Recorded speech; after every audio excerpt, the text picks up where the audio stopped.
Fala pessoal, tudo bem? Hoje nós vamos resolver o exercício 2.16 do capítulo 2 do livro Hidráulica Básica. Vamos então ao enunciado do exercício. Na tubulação da figura 2.10, de diâmetro 0,15 metros, a carga de pressão disponível no ponto A vale 25 metros de coluna d'água. Qual deve ser a vazão para que a carga de pressão disponível no ponto B seja de 17 metros de coluna d'água? A tubulação de aço soldado novo, C igual a 130, está no plano vertical. Primeira coisa é o seguinte, quando ele fornece o valor de C, já é um indicativo de que a gente tem que resolver esse exercício utilizando a equação de Hazen-Williams, tá? Então, nós temos aqui a equação de Hazen-Williams, 10,65 vezes Q elevado a 1,85, tá? Dividido por C elevado a 1,85 vezes D elevado a 4,87, tá? A pressão aqui neste ponto A vale 25 metros de coluna d'água. Eu posso abreviar como MCA, tá? E a pressão neste ponto B vai ser 17 MCA. O que o exercício está perguntando é a vazão, tá? A gente vai encontrar a vazão trabalhando com a equação de Hazen-Williams. Só que para a gente encontrar a vazão, a gente vai precisar primeiro encontrar a perda de carga unitária, que é o J. E para a gente encontrar o J, como o J é ΔH sobre L, então a gente precisa encontrar o ΔH, tá? E também precisamos encontrar o L. Quem que é o L? O L é todo esse comprimento, né? Desde o ponto A até chegar no ponto B. Então a gente tem aqui essa parte aqui que vale 150, mas nós temos esse trecho aqui que a gente não sabe qual o valor. Então a gente vai precisar calcular esse valor. Podemos chamar esse valor de x, tá? Mas vamos começar calculando o ΔH, tá? Então aqui a gente tem um diâmetro constante, tá? Esse diâmetro ele é igual a 0,15. Então eu posso falar que o diâmetro ele é 0,15 metros. E ele é igual ao diâmetro no ponto A e também no ponto B, tá? Como o diâmetro é o mesmo, logo a velocidade em A vai ser igual à velocidade em B, tá? Vamos então agora escrever a equação da carga hidráulica. Carga hidráulica no ponto A é igual à carga hidráulica no ponto B mais a perda de carga hidráulica entre A e B, tá? Quem é a carga hidráulica no ponto A? A carga hidráulica no ponto A, ela é o VA ao quadrado sobre 2G mais EA mais PA sobre gama é igual a VB ao quadrado sobre 2G mais EB mais PB sobre gama mais a perda de carga entre A e B, que é o que a gente quer, tá? Como as velocidades são iguais, então eu posso cancelar a carga cinética de ambos os lados, tá? E aí a gente retoma aqui essa equação, sobra o ZA, né? O PA sobre gama é 25 metros, ok?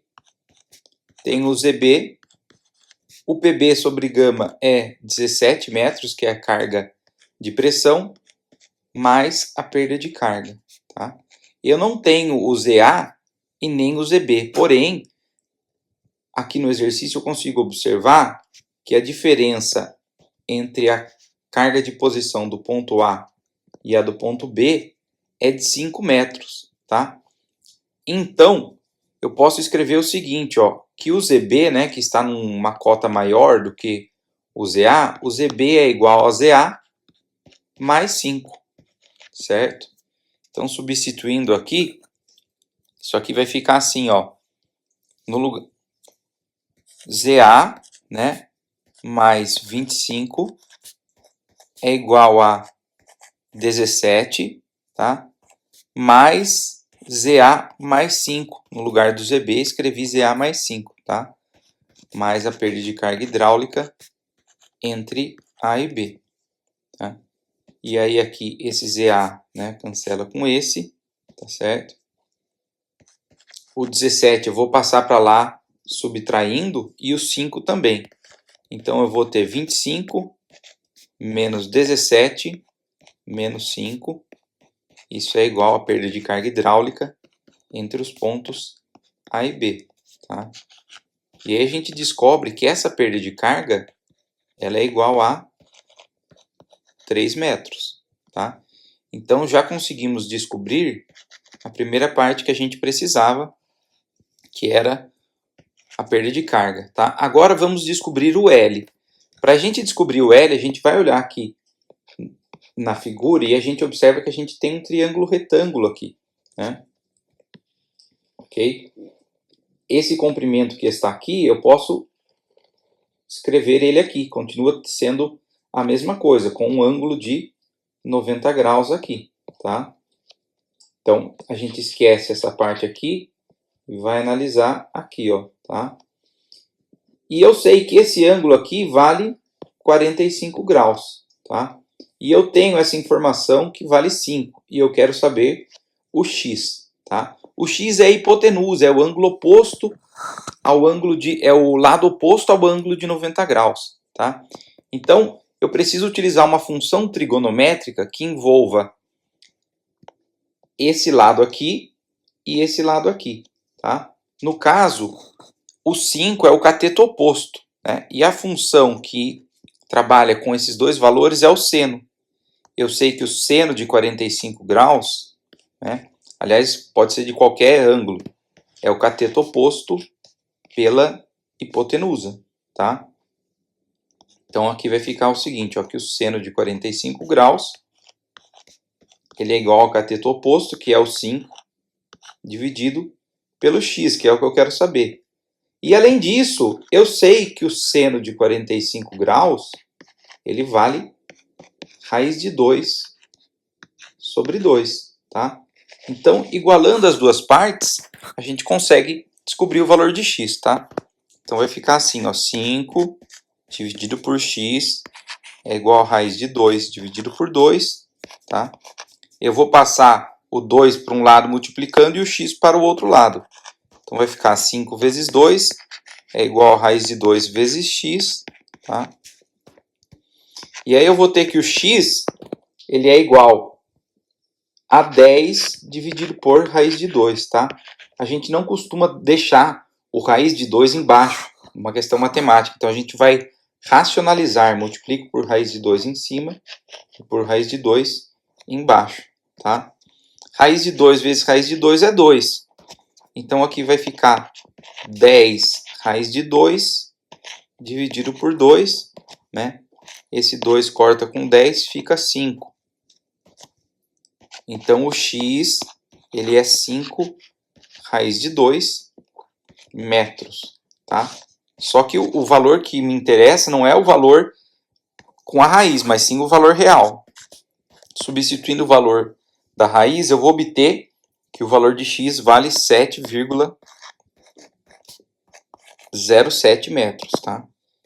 Então esse era o valor de x. Então aqui eu tenho 7,07 e aqui eu tenho 150. Tá? Então o valor do comprimento total, né, ele é x mais 150. Isso vai dar 7,07 mais 150, que é igual a 157,07 metros. Tá? Então encontramos aqui a segunda parte que a gente queria, que era o L. Tá? Agora que a gente encontrou o L, a gente consegue encontrar o J, que é a perda de carga unitária. O J é igual a ΔH sobre L. Tá? Então, ele vai ser igual a 3 dividido por 157,07. Tá?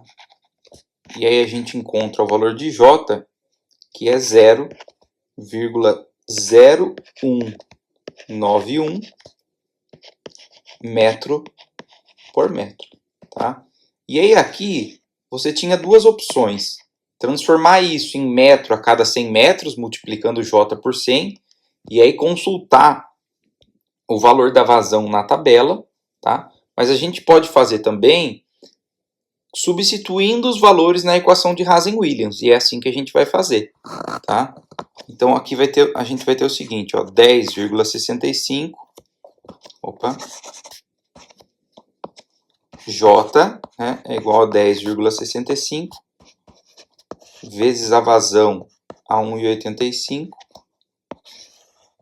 dividido por D por C a 1,85, né, vezes o diâmetro elevado a 4,87. Substituindo os valores, eu vou ter isso aqui, ó, 0,0191 é igual a 10,65 vezes a vazão, que é igual elevado a 1,85, que é o que eu quero saber, tá?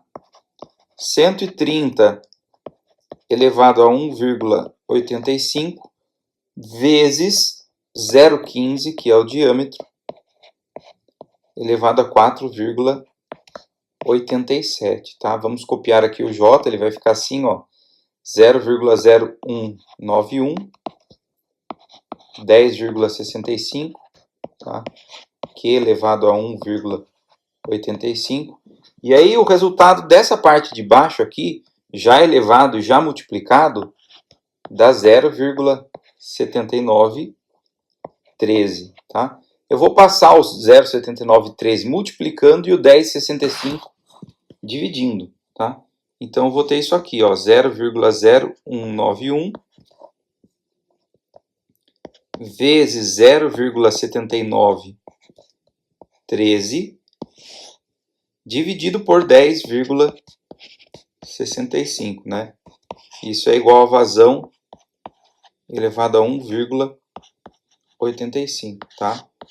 E aí, isso aqui, né, vai me dar o valor de Q elevado a 1,85 igual a 0,001412, tá? E aí, extraindo, né, esse 1,85, o valor que a gente obtém para a vazão, ele vai ser igual, tá, a 0,2879 metros cúbicos por segundo, ou, né, o valor que inclusive está na resposta do livro, 28,8, arredondando para mais, litros por segundo, ok? Então esse foi o exercício 2.16 do capítulo 2. Espero que você tenha gostado do exercício. Vou ficando por aqui, faço convite para que você se inscreva no canal e também compartilhe com seus amigos. E até o próximo exercício. Um grande abraço do canal Hidráulico.